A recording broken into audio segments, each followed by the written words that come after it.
When packing books, a 2 cubic foot carton should be used, as books are heavy. Group books by size whenever possible. There are a few methods on how to pack books. Always begin by putting clean paper on the bottom of your carton. The most common way to pack books is to stand them up in the carton. Begin packing books from the bottom shelf.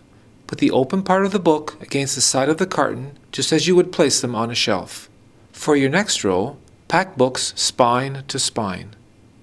You will get 2 rows this way, and if there is still space for a third row, place paper between the second and third row. Depending on the remaining space, you can also turn books sideways.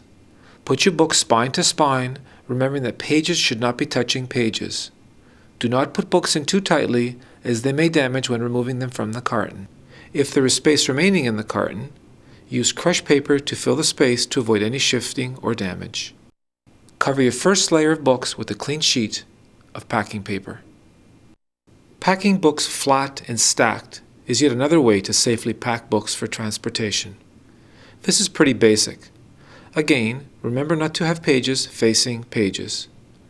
Put books into the carton spine to spine. Where you have no choice, use crushed paper in between the books. Continue to fill the carton, utilizing it to its maximum. And as you can see, the carton is full but not overfilled to cause any damage to the books or the carton. Put clean paper over the top before sealing the carton. Once you have completed your first 2 cube, put the next empty 2 cube on top of the first and so forth. Continue packing from the bottom of the bookcase up. With this method, cartons are being packed and there will be less strain on your back. Another way to group books is spine down. Put books in the carton with the spine touching the bottom of the carton. Never pack books with the spine facing upwards, as the glue may break away from the binding, causing books to warp. As your first row is complete, you may have to put the second row of books sideways, continuing with the spine facing downwards. Do not put books in too tightly, as they may damage when removing them. When your first row is complete, use clean packing paper over your completed row before commencing your next row of books. Continue to fill the carton, putting books on their spine. If there is any space remaining in the carton, use crushed paper to fill the space to avoid any shifting or damage to the books. Put clean paper over top of your last row before sealing the carton.